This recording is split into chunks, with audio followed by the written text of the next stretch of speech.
Pernah tak anda tengok slip gaji, lepas tu garu kepala? Gaji, upah, allowance, apa benda semua ni sebenarnya? Jangan risau. Dalam perkongsian kali ni, kita akan pecahkan satu-satu komponen utama pampasan anda supaya anda betul-betul faham apa yang anda dapat setiap bulan. Okey, jom kita terus jawab soalan paling penting ni. Gaji, upah, allowance, semua ni duit yang masuk poket kan? Memang betul. Tapi, cara pengiraan dan tujuan dia sangat-sangat berbeza. Bila anda faham perbezaan ni, barulah anda nampak gambaran penuh pakej pampasan anda. Sebelum kita bezakan satu-satu, penting untuk kita tahu yang semua istilah ni sebenarnya duduk bawah satu payung besar yang kita panggil ganjaran kewangan. Anggap jenis sebagai terma rasmi untuk segala jenis bayaran yang anda terima dari majikan sebagai balasan kerja anda. Sekarang kita mulakan dengan dua benda yang paling asas dan paling selalu orang keliru. Gaji lawan upah. Walaupun dua-dua ni bayaran asas untuk kerja kita, ada satu perbezaan ketara yang boleh bagi kesan pada cara kita urus duit setiap bulan. Okey, kita tengok gaji dulu. Dua perkataan penting kat sini ialah tetap dan bulanan. Maksudnya, gaji ni jumlah yang dah dipersetujui dan anda akan dapat jumlah yang sama setiap bulan. Tak kisahlah bulan tu ada 28 hari ke, 31 hari ke. Inilah yang bagi kita kestabilan pendapatan, senanglah buat bajet atau mohon pinjaman.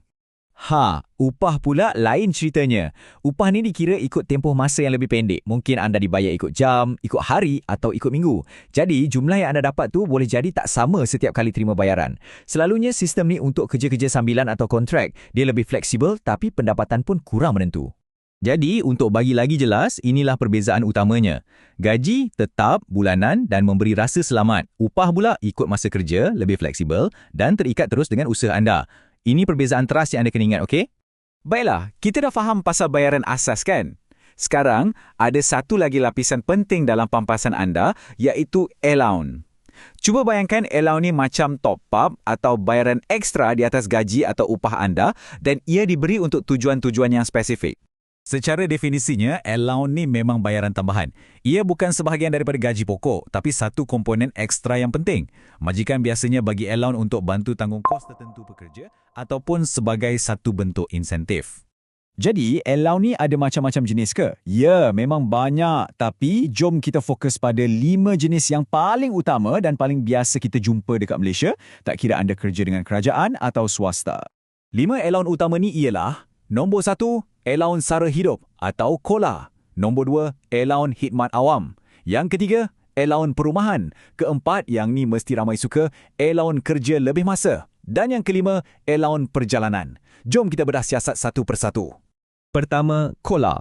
Ini sangat menarik sebab jumlahnya bergantung pada tempat anda kerja. Tujuannya adalah untuk pastikan penjawat awam ni ada kuasa beli yang lebih kurang sama, tak kisahlah ada kerja di bandar besar macam KL yang kosnya tinggi atau di pekan yang lebih kecil. Seterusnya, allowance khidmat awam. Yang ni pula adalah satu bentuk penghargaan khas untuk penjawat awam sebagai tanda terima kasih atas khidmat mereka pada negara. Ia bukan sekadar bonus tau, tapi juga satu insentif untuk kekalkan mereka dalam perkhidmatan awam. Allowance perumahan ni, yang ni memang sangat praktikal. Katalah anda dapat kerja di tengah-tengah bandaraya yang sewa rumahnya mahal kan?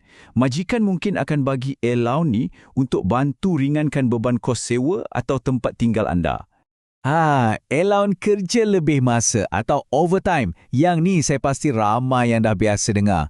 Senang cerita, kalau anda diminta kerja lebih dari waktu biasa, anda layak dibayar untuk setiap jam tambahan tu. Ingat ya, ini bukan ihsan majikan, tapi hak anda yang dilindungi oleh Undang-Undang Buruh. Dan akhir sekali, allowance perjalanan. Allowance ni bukan untuk ulang-alik dari rumah ke pejabat ya. Ia khas untuk tanggung kos macam minyak, tol atau parking bila anda kena keluar untuk jumpa klien, buat lawatan tapak atau hadiri mesyuarat di luar pejabat. Okey, jadi kita dah lihat semua komponen utama ni. Sekarang, apa kata kita simpulkan balik poin-poin paling penting yang kita dah belajar. Bila anda faham semua ni, barulah anda boleh nampak nilai sebenar pakej pampasan anda secara keseluruhan. Jadi, ini rumusan ringkasnya. Gaji, bayaran tetap bulanan untuk kestabilan. Upah, bayaran ikut masa anda bekerja untuk flexibility. Dan allowance, bayaran tambahan untuk tujuan-tujuan khas. Mudah je kan nak ingat? Sekarang, dengan kefahaman baru ni, cuba ambil slip gaji anda dan tengok betul-betul. fahami setiap satu nombor yang ada kat situ. Dan soalan terakhir untuk anda fikirkan ialah, berdasarkan kerja keras, kemahiran dan sumbangan anda, adakah pakej pampasan yang anda terima sekarang ni betul-betul setimpal?